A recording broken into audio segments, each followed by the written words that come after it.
નમસ્કાર વિદ્યાર્થી મિત્રો, વસુંધરા એકેડેમીમાં આપ સૌનું સ્વાગત છે. હવે મિત્રો, તમને બધાને ખ્યાલ છે કે હમણાં જ પોલીસ કોન્સ્ટેબલની જે એક્ઝામ થઈ હતી તેનું પ્રોવિઝનલ મેરિટ લિસ્ટ છે જાહેર કરવામાં આવેલું છે. એટલે કે અહીંયા એક નંબર આપવામાં આવેલા છે જે લોકો ડોક્યુમેન્ટ વેરિફિકેશન એટલે કે ડીવી માટે સિલેક્ટ થયેલા છે. ધ્યાન રાખજો, ડીવી માટેનું લિસ્ટ અહીંયા બહાર પાડવામાં આવેલું છે, કોઈ ફાઇનલ મેરિટ લિસ્ટ અહીંયા બહાર પાડવામાં આવેલું નથી. તો આપણે આ વિડીયોની અંદર એ ચર્ચા કરીશું કે આ પ્રોવિઝનલ લિસ્ટ અથવા તો ડીવીનું જે લિસ્ટ આવેલું છે તેના બાદ ફાઇનલ મેરિટ છે એ કેટલું રહી શકે છે એના વિશે આપણે વાત કરીશું, અને અગત્યના જે મુદ્દા છે કેટલાક એને પણ વિશે આપણે વાત કરીશું. તો વિડીયોને લાઇક કરવાનું બાકી હોય તો લાઇક કરો, શેર કરો, અને સબસ્ક્રાઈબ કરવાનું બાકી હોય તો ખાસ સબસ્ક્રાઈબ કરી લેજો. હવે મિત્રો આગળ વધીએ તો સૌપ્રથમ ડોક્યુમેન્ટ વેરિફિકેશન માટે પસંદ થયેલા ઉમેદવારો છે એની સંખ્યા ટોટલ 18,322 જેટલી રહેલી છે. આમાં સ્પષ્ટતા એ કરેલી છે બોર્ડ દ્વારા કે ભાગ એ અને ભાગ બી એટલે કે પાર્ટ 1 અને પાર્ટ 2 આ બંનેમાં ક્વોલિફાય થયા હોય એમાં એવા ઉમેદવારોની સંખ્યા લગભગ તમે ગણો તો 39,225 છે એ આંકડો આપવામાં આવેલો છે. અહીંયા તો આપણે ટોટલ ઉમેદવારોની વાત કરીએ તો ગ્રાઉન્ડ પાસ થયેલા વિદ્યાર્થીઓ બાદ એક્ઝામમાં જે આવેલા 2,30,000થી થોડા વધારે, સમથિંગ 2,37,000 જેવા લોકો હતા. એમાંથી 39,000 જેવા લોકો છે એ બંને રાઉન્ડ પાસ કરી શકેલા છે. આપણે આગળ મેરિટની પણ વાત કરીએ છીએ. હવે ટોટલ જગ્યાઓ એટલે કે વેકેન્સી છે 12,733 જેટલી બહાર પાડવામાં આવેલી હતી 2026ની અંદર. ત્યારબાદ સામાન્ય આપણે ગણતરી કરીએ તો 18,322 ડોક્યુમેન્ટ વેરિફિકેશન માટે બોલાવેલા ઉમેદવારો છે, જ્યારે 12,733 ટોટલ વેકેન્સી રહેલી હતી. એટલે કે આ ડોક્યુમેન્ટ વેરિફિકેશનની અંદર 5,589 એટલે કે આશરે 5,500 જેટલા વિદ્યાર્થીઓ એવા છે કે જે ક્વોલિફાય થયા નથી. એટલે એમ કહી શકીએ કે આ લોકો ડોક્યુમેન્ટ વેરિફિકેશન માટે જશે પણ આ લોકોનું સિલેક્શન થશે નહીં. હવે તમામ લોકોનું સિલેક્શન નહીં થાય કે થાય એના વિશે આપણે વાત કરીશું, અને આની અંદર વધારાનો એક્સ્ટ્રા રાઉન્ડ બહાર પડશે કે નહીં એની આપણે કારણો સાથે ચર્ચા પણ કરીશું. તો વિડીયોમાં અંત સુધી બનેલા રહેજો. હવે મિત્રો, સામાન્ય આપણે મેરિટ ઉપર ઝડપથી નજર કરી લઈએ તો દસ્તાવેજ ચકાસણી માટેનું આ મેરિટ છે, એટલે કે ડીવી માટેનું મેરિટ છે. આ ફાઇનલ મેરિટ લિસ્ટ નથી, એટલે આમાં થોડો વધારો જોવા મળી શકે છે. જનરલ કેટેગરીમાં મેલ માટે 125 જેટલું મેરિટ રહેલું છે. ત્યારબાદ એમાં જ મહિલાઓ માટે 104.75, EWS મેલ માટે 114.50, મહિલાઓ માટે 80.50, એસીબીસી મેલ માટે 119.25, પછી મહિલા ઉમેદવારો માટે 98.50, એસસી મેલ કેટેગરીના ઉમેદવારો માટે 113.75 અને ફિમેલ કેટેગરી માટે 94.50, એસટી મેલ કેટેગરીની અંદર 95.75 અને એસટી ફિમેલ કેટેગરીની અંદર તમે જોઈ શકો છો કે 84.50 મેરિટ રહેલું છે. અહીંયા થોડીક આશ્ચર્યજનક બાબત છે, EWS કેટેગરીની અંદર છે એ ફિમેલ કેટેગરીનું મેરિટ આ વખતે બહુ ઓછું આવેલું છે, 80.50 જેટલું જ રહેલું છે. આ સિવાય માજી સૈનિકને 41 જેટલા ઉમેદવારોને છે ડીવીમાં સિલેક્ટ કરવામાં આવેલા છે. હવે આપણે આગળ વાત કરીએ તો આ મેરિટ નીચું જવાના થોડા કારણો હું તમને કહું. મેરિટ એટલે આપણે જે હમણાં મેરિટ કહીશું એ શા માટે નીચું જઈ શકે છે એનું સૌથી મોટું કારણ છે કે ઘણા જ ઉમેદવારો હતા પોલીસ કોન્સ્ટેબલમાં જોબ કરતા હતા. જો નારમમાં જોબ કરતા છે તો લેશે નહીં, અથવા તો જે લોકોને કદાચ એસઆરપીમાં પહેલેથી હશે અને ફરીથી એસઆરપીમાં સિલેક્શન થયું હશે તો 2-3 મહિનાની ટ્રેનિંગ છોડી અને ફરીથી એસઆરપી લેશે નહીં. અનારમ માટે મોટાભાગના લોકો મહેનત કરશે. આ સિવાય રેવન્યુ તલાટી છે એનું રિઝલ્ટ પણ આવેલું, તો એમાં પણ ઘણા લોકો પાસ થયા છે. કાલે કોન્સ્ટેબલનું જ્યારે રિઝલ્ટ અથવા તો પ્રોવિઝનલ મેરિટ લિસ્ટ જાહેર થયું ત્યારે મેં 4 લોકો બેઠેલા હતા. તો આ 4 મારા મિત્રો હતા, એ પોલીસની અંદર જોબ કરતા હતા અને રેવન્યુ તલાટીમાં એક રીતે આવેલા હતા. તો આ લોકો રેવન્યુ તલાટીમાં હતા, તો મોસ્ટ પ્રોબેબલી ચાન્સ એ છે કે આ લોકો હવે કોન્સ્ટેબલના ડીવી માટે તો જશે નહીં. આ રીતે ઘણા બધા લોકો છે એ હવે ટેકનિકલ પોસ્ટ માટે પણ પાસ થયા હોય તો આ લોકો જશે નહીં, તો મેરિટમાં પણ ઘણો ફાયદો થશે. આ સિવાય આપણે વસુંધરા એકેડમી વતી તમામ ઉમેદવારો કે જે પહેલેથી ક્યાંક ને ક્યાંક સરકારી નોકરી કરી રહ્યા હોય તો બધાને વિનંતી કરીએ છીએ હાથ જોડીને કે કૃપા કરીને તમે છે ડોક્યુમેન્ટ વેરિફિકેશનમાં નહીં જશો, જેથી અન્ય ઉમેદવારો છે એને પસંદગી થઈ શકે અને સરકારી નોકરીનો છે લાભ મળી શકે. તો આ વિદ્યાર્થીઓ ખાસ ધ્યાન રાખજો, આપણા વતી એક નમ્ર અપીલ છે. આ સિવાય બીજી એક બાબત, જનરલ કેટેગરીના ઉમેદવારો છે એ જગ્યાના 2 ગણા જેટલા બોલાવવામાં આવેલા છે, જ્યારે અન્ય કેટેગરી જેમ કે એસટી લઈ લો, એસસી એસટી, તો મોટાભાગની કેટેગરીના 1 ગણા જ ઉમેદવારોને બોલાવવામાં આવેલા છે. એનું પણ આપણને કારણ સ્પષ્ટ ખબર છે કે જે ઉપરની જે સીટો છે એ ખાસ કરીને જનરલ કેટેગરીમાં જવાની છે. તો આ રીતે આ લોકોએ સિલેક્ટ થોડુંક છે આ રીતે સેટ કરેલું છે. પછી કેટલાક ઉમેદવારો છે એને ઘણી ક્વેરી આવેલી હતી, મેં ગ્રુપમાં મેસેજ પણ વાંચેલા, અને આ સિવાય યુવરાજભાઈએ પણ કદાચ એને ક્યાંક વોટ્સઅપને ક્યાંક ને ક્યાંક મૂકેલું કે કેટલાક ઉમેદવારોને એવું બનતું હતું કે મેરિટ કરતાં વધુ માર્ક્સ છે છતાં પણ તેમનું ડોક્યુમેન્ટ વેરિફિકેશનમાં લિસ્ટ આવેલું, લિસ્ટમાં નામ નથી. તો આવા લોકોએ શું કરવું જોઈએ? તો હું તમને જે બાબત કહું છું એને ખાસ ફોલો કરો. સૌપ્રથમ તમારે એ કરવાનું છે કે તમારા માર્ક્સની ગણતરી એકવાર ફરીથી કરી લેવાની છે, શાંતિથી, ધીરેથી. પછી OMR શીટ છે એને બરાબર તપાસી લો, કેમ કે તમે કોઈ પરીક્ષા છે એમાં OMR શીટની અંદર છે ક્યાંય સીટ નંબર લખવામાં ભૂલ કરી નથી ને, અથવા OMR શીટ છે એમાં કોઈ પ્રશ્ન છૂટી ગયો હોય ને આ રીતનું કંઈ કારણ નથી ને, એ ખાસ તપાસ કરી લો. બધા કારણો અથવા તો બધી રીતે OMR શીટ તમારી તપાસ થઈ જાય ત્યારબાદ છેલ્લે છે તે પોલીસ ભરતી બોર્ડને જે આ અંગે જાણ કરો તો તમે કઈ કઈ સમસ્યાનો સામનો કરી રહ્યા છો.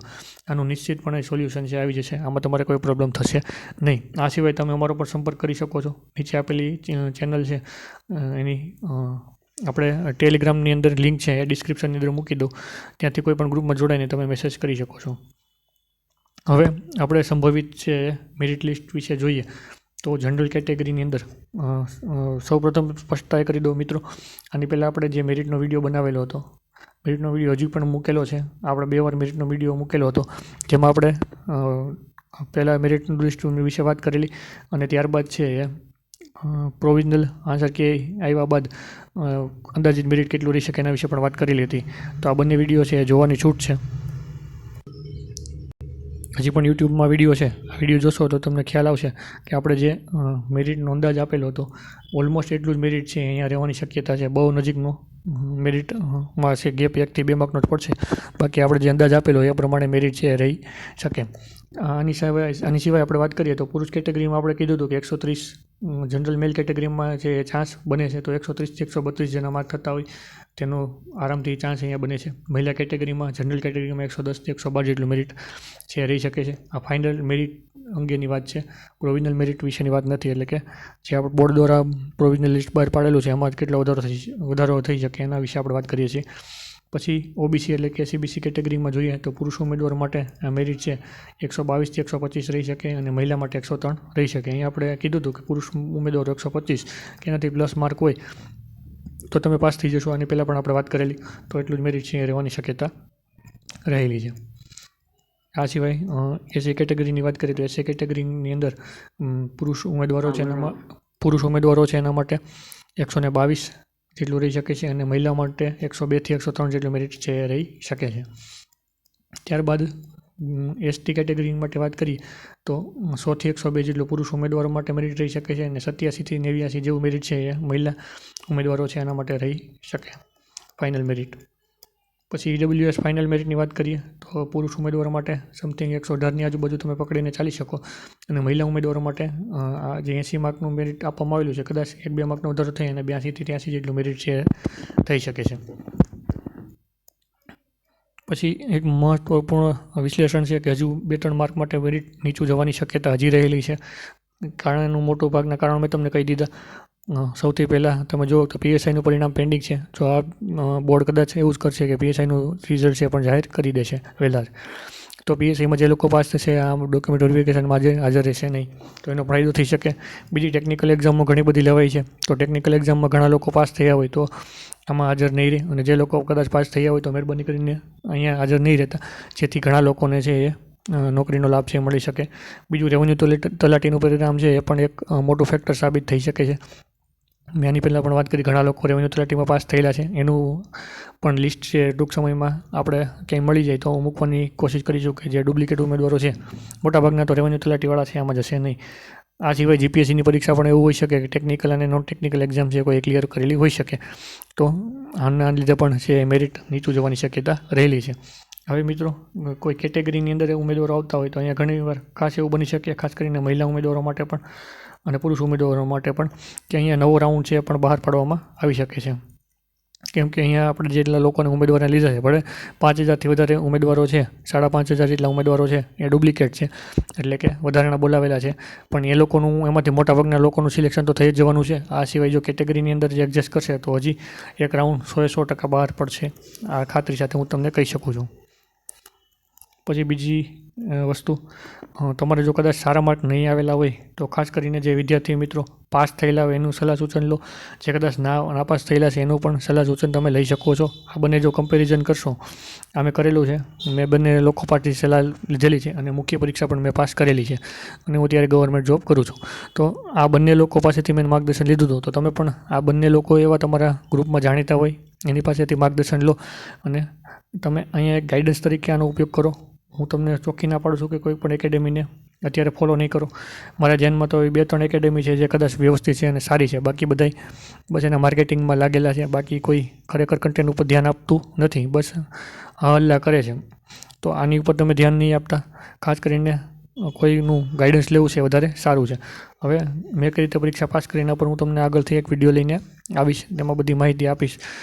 જેમ કે પીવાયક્યુ છે, પીવાયક્યુનો રોલ પરીક્ષામાં ખૂબ અગત્યનો હોય છે. તમે કંઈ સોલ્વ ન કરો કે કરો, પીવાયક્યુ ખાસ કરી લેવાના. આવા ઘણા બધા પોઈન્ટ છે, એની પર ચર્ચા આપણે અલગથી વિડીયોમાં કરીશું. તો સબસ્ક્રાઈબ ખાસ કરી લેજો. બીજું, મેં તમને આગળ વાત કરી, કોઈ પણ એકેડેમી છે એનું માર્કેટિંગ છે એનાથી તમારી જાતને ખાસ બચાવીને રાખો. એ માત્ર તમને ગેરમાર્ગે દોરી રહ્યા છે. અહીંયા મારો પાસ થવામાં કોઈ પણ એકેડેમીનો કોઈ રોલ નથી, એ મને હું ખાતરી સાથે તમને કહી શકું છું. માત્ર કોઈ સિલેબસ એનાલિસિસ કે ક્યારેક માત્ર ઉપયોગ કરેલો હોય કોઈ ટોપિક ન સમજાય તો. બાકી આવું કરવું નહીં. કોઈ એકેડેમીમાં આપણે પડવાની જરૂર નથી. અથવા તો સારી એકેડેમી છે એના 2-3 નામ છે, હું તમને આપી દઈશ. એની સાથે તમે જોડાઈને તૈયારી તમારી છે એ સારી રીતે કરી શકો છો. હવે મિત્રો, ઘણા લોકો માર્કેટિંગ એ લોકો પોતાનું માર્કેટિંગ કરતા હોય છે અને બાકી કમેન્ટમાં તમારા જેવા લોકો હોય, ઘણા વિદ્યાર્થીઓ વાહ લગતા રહી જશે, કંઈક નવું લાયા આવું કર્યા કરે છે. આનાથી તમે પાસ નથી થવાના. તમારા જુવાનીના દિવસો છે આવી જશે અને પછી તમને ખ્યાલ આવશે. માત્ર ઉછળકૂદ કરે છે. હવે તમને એક એકેડેમીનું એક્ઝામ્પલ આપું તો કોઈ એકેડેમીવાળા દ્વારા કોરોના પેન્ડેમિક વખતે કોઈ વિડીયોમાં એવું કહેવામાં આવેલું કે મારી પાસે 1 લાખથી વધારે એવા યુઝર્સ છે જે મારી એપ્લિકેશન યુઝ કરે છે. તો અત્યારે કદાચ 2-3 લાખ જેવા યુઝર્સ એની પાસે થઈ ગયા હશે. તો આ આંકડાને જોતાં તમને શું લાગે છે? તો કેટલા લોકો પાસ હોવા જોઈએ?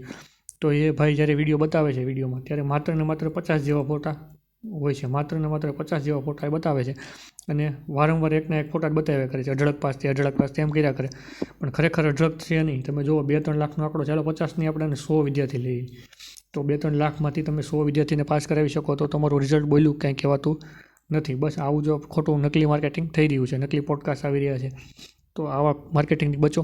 એકવાર તમે આંકડો જાણી લો કેટલા લોકો એની સાથે જોડાયા અને એમાંથી કેટલા પાસ થયા, તો તમને આંકડો છે એ 0.something% મળશે. 1% પણ આંકડો અહીંયા તમારું રિઝલ્ટ બોલશે નહીં. હવે એ લોકો એવું દાવો કરે કે ભાઈ વિદ્યાર્થી ઉપર નાખે કે તમે જે મહેનત કરશે એ પાસ થશે. આ તો તમે શબ્દ સાંભળેલો છે, જે લોકો ખાસ મહેનત કરશે એ પાસ થશે. તો આ 3 લાખ જે વિદ્યાર્થીઓ હતા, શું 3 લાખમાંથી 100 વિદ્યાર્થીએ જ મહેનત કરેલી? ઘણાય મહેનત કરી જશે ને. તો આ એક રીતે તમને કહું કે લલ્લુ પપ્પુ બનાવવાની વાત છે. અને જો આ એકેડેમીની માયાજાળમાં તમે ફસાશો તો ક્યારેય નીકળી શકશો નહીં. સારામાં સારું ગાઈડન્સ લેતી 2-3 એકેડેમીના હું તમને નામ આપીશ. તમે એની સાથે જોડાવવું હોય તો તમે તમારી રીતે જોડાઈ શકો છો. અને ખાસ આ બાબત મેં તમને કીધી એનું ધ્યાન રાખજો. ખાસ કરીને પુસ્તકોનો બુકને ફોલો કરજો. કોઈ એકેડેમીને ફોલો નહીં કરતા. ક્યાંથી તમને જે કન્ટેન્ટ આપવામાં આવે છે ઘણીવાર પૂરતું હોતું નથી. પછી એક વિદ્યાર્થીની નમ્ર અપીલ છે કે જે ઉમેદવારો દરેક પરીક્ષા હોય એમાં 15થી 20 માર્ક્સ અથવા તો વધારે ગેપ રહેતો હોય તો એ ખાસ તૈયારી છોડી દેવા અંગે વિચારવું જોઈએ અથવા તો છોડી દેવી જોઈએ મારા મતે. હવે જે વિદ્યાર્થીઓ નવા હોય, 2-3 મહિના તૈયારી કરી હોય અને 50 માર્કનો ગેપ પણ હોય તો હું એને નથી કહેતો કે તમે તૈયારી છોડી દો. પણ જે બહુ સમયથી તૈયારી કરતા હોય, 3 વર્ષ, 4 વર્ષ, 5 વર્ષ, 6 વર્ષ, આવા બહુ ઝાઝા સમયથી તૈયારી કરે છે અને આ જ ગેપથી તમે ચાલતા હોય તો તમારે તૈયારી ન કરવી જોઈએ. મેં હમણાં જ મારા મિત્રને પણ પ્રાઇવેટ જોબનું કહેલું અને પ્રાઇવેટ જોબ એણે સ્વીકારી લીધેલી. હું તમને અહીંયા સાવ તૈયારી કરવાની ના નથી પાડતો, પણ તમારે શું કરવાનું છે, હવે તમે એટલે તૈયારી કરી લીધી છે તો તમારે માત્ર ને માત્ર રિવિઝન કરવાનું હોય છે. હવે જ્યારે એક્ઝામ આવે છે ત્યારે તમે એને વ્યવસ્થિત વાંચો અને તમે એનું રિવિઝન કરો. તમારી જોબ સાથે તમે તૈયારી છે એ ચાલુ કરી દો તો તમને વધારે બેનિફિટ થશે. બાકી નહીં અહીંના આવું તમારી સાથે થઈ શકે છે. તો આ બાબત તમે ખાસ ધ્યાનમાં રાખજો. બીજી વસ્તુ, જે લોકો પોલીસની તૈયારી કરતા હોય તો પોલીસ કોન્સ્ટેબલ માટે ટૂંક સમયમાં ભરતી આવી રહી છે. 10,000થી વધુ નવી જગ્યા છે, વેકેન્સી છે, એ ખાસ પોલીસમાં આવવાની જ છે. આ ફાઇનલ છે. તો અત્યારથી તૈયારી શરૂ કરી દો. પરીક્ષા ક્યારે આવશે એમ કરતા રહી જશો અને ફરીથી પરીક્ષા આવીને વહી જશે, તમને ખ્યાલ પણ નહીં આવે.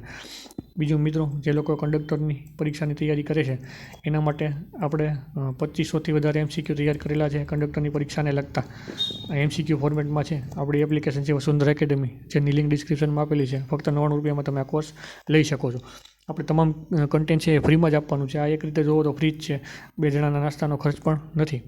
આમાં ચોથા ભાગના પૈસા તો તમને ખબર છે કે એપ્લિકેશનને એમાં ક્યાંક ને ક્યાંક ટ્રાન્ઝેક્શનમાં આવા બધી જતા હોય. અહીંયા ફી એટલા માટે રાખવાનું આવેલું છે. અમારું ફી રાખવાનું મોટું કારણ એ છે કે આ તમે વિદ્યાર્થીઓ છે એ આનું સિરિયસલી તમે તૈયારી કરો. બાકી જો ફ્રી મટીરિયલ આપવામાં આવે તો તમારી ક્યાંક ને ક્યાંક તમારી સ્પેસ રોકીને તમારા ફોનના ખૂણામાં ક્યાંક આ ફાઇલ પડી રહેશે, તમે તૈયારી કરશો નહીં.